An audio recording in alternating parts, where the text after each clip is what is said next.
Hi welcome back to AIO updates. ఈరోజు T20 world కప్లో super 8కు చేరిన జట్ల వివరాల గురించి తెలుసుకుందాం. గ్రూప్ ఏ నుంచి ఇండియా, యూఎస్ఏ క్వాలిఫై కాగా గ్రూప్ బి నుంచి ఆస్ట్రేలియా, ఇంగ్లాండ్ క్వాలిఫై అయ్యాయి. అలాగే గ్రూప్ సి నుంచి వెస్టిండీస్, ఆఫ్ఘనిస్తాన్ మరియు గ్రూప్ డి నుంచి సౌత్ ఆఫ్రికా, బంగ్లాదేశ్ జట్లు క్వాలిఫై అయ్యాయి. ఇక ఈ 8 జట్లను సూపర్ 8 స్టేజ్లో 2 గ్రూపులుగా విభజించడం జరిగింది. ఇక గ్రూప్ 1లో భాగంగా ఇండియా, ఆస్ట్రేలియా, ఆఫ్ఘనిస్తాన్, బంగ్లాదేశ్ జట్లు పాల్గొననున్నాయి. మరియు గ్రూప్ 2లో USA, England, West Indies, south Africa జట్లు ఎదుర్కొననున్నాయి. మరి ఈ సూపర్ 8 స్టేజ్కు వెస్టిండీస్ గ్రౌండ్స్ ఆతిథ్యం ఇవ్వనున్నాయి. ఇక ఇండియా విషయానికి వస్తే ఒక్కరోజు గ్యాప్తో 3 జట్లతో పోటీ పడనుంది. మరి ఆ వివరాల్లోకి వెళ్తే 20వ తేదీన ఆఫ్ఘనిస్తాన్ జట్టుతో మరియు 22వ తేదీన ఆస్ట్రేలియా జట్టుతో మరియు 24వ తేదీన బంగ్లాదేశ్ జట్టుతో పోటీ పడనుంది.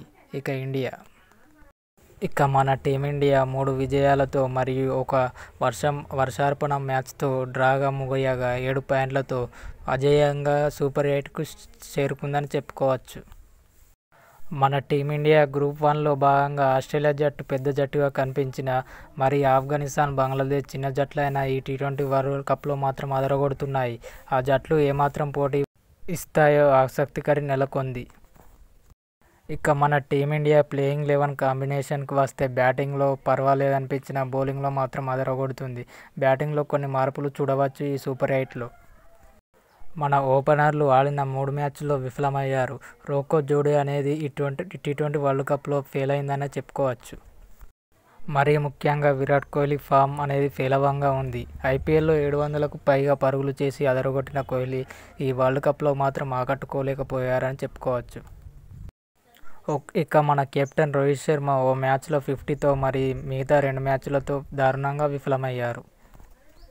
ఇక వన్డౌన్లో రిషబ్ పంత్ మాత్రం చాలా బాగా పర్ఫార్మెన్స్ చేశారని చెప్పుకోవచ్చు.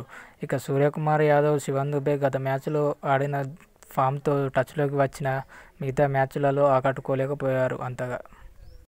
ఆల్రౌండర్ అక్షర్ పటేల్ తన పాత్రకు న్యాయం చేశారని చెప్పుకోవచ్చు. ఇక జడేజా మాత్రం చాలా ఘోరంగా విఫలమయ్యారు. హార్దిక్ పాండ్యా బౌలింగ్తో టచ్లోకి వచ్చిన బ్యాటింగ్లో పదును పెట్టాల్సి ఉంది. ఇక బౌలర్లుగా హర్షదీప్ సింగ్ మరియు బుమ్రా చాలా రాణించారు. సిరాజ్ కూడా పర్వాలేదనిపించాడు. చూడాలి మరి ఈ సూపర్ 8 స్టేజ్లో స్పిన్నర్ కుల్దీప్ యాదవ్ను జట్టులోకి తీసుకుంటారా, జడేజాను పక్కన పెట్టి అని వేచి చూడాలి.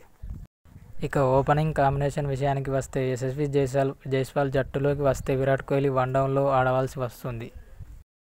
ఏది ఏమైనా ఈ టీ20 వరల్డ్ కప్లో మన టీమిండియా సూపర్ 8 స్టేజ్ దాటి అలాగే సెమీఫైనల్, ఫైనల్ స్టేజ్ దాటి కప్ అందుకోవాలని ఆశిద్దాం.